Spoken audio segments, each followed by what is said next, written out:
tunay na pagkatao ng sospek sa pagkawala ni Catherine Camilon.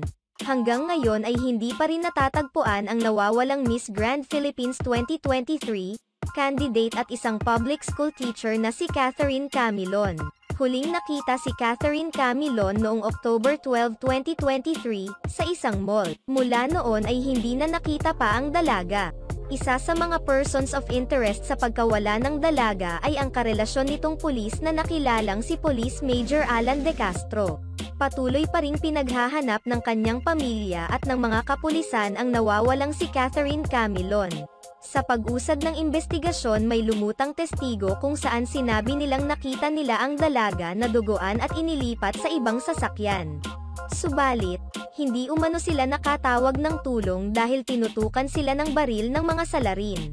Na-recover na rin ng mga kapulisan ang sinasabing sasakyan na isang pulang CRV. Nakitaan naman ng traces ng dugo at mga hair strands ang sasakyan. Kabilang naman sa mga pinaghihinalaang sangkot sa krimen ay ang isang pulis na karelasyon umano ni Catherine si Police Major Alan De Castro. Sa ngayon ay kasalukuyang nakarelieve sa posisyon ang sinasabing pulis na sangkot sa krimen. Si Police Major Alan De Castro ay nasa 40 years old na. Gumraduate siya sa Philippine National Police Academy Class of 2008.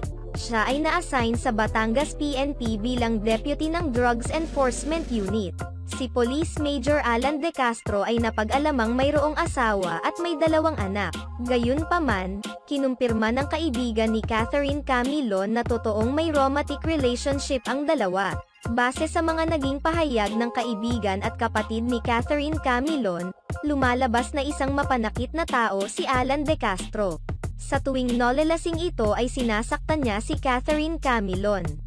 Napatunayan ito sa mga nakuhang conversations ni Catherine at kanyang kaibigan kung saan nagkonfide ang dalaga sa pananakit ni Alan De Castro sa kanya. Sa pag-usad ng kaso, napag-alaman na tila hindi nagustuhan ni Alan De Castro ang pagsusumbong ni Catherine sa kanyang asawa sa totoo nilang kaugnayan. Tila hindi pa umano handa si Alan De Castro na tuluyang iwanan ang kanyang pamilya. Muli na naman umanong sinaktan ni Alan De Castro si Catherine at mula noon ay palagi na silang nag-aaway. Napagdesisyonan umano ni Catherine na makipagkita kay Police Major Alan De Castro at mula noon ay hindi na nakita si Catherine. Hanggang ngayon ay nananatiling tikom ang bibig ni Alan De Castro hinggil sa kinaroroonan ni Catherine. Patuloy rin itong tinatanggi ang ugnayan nilang dalawa at ang pinagbibintang sa kanya. Iginiit ni Alan De Castro na noong October 12, ay nasa headquarters lamang siya.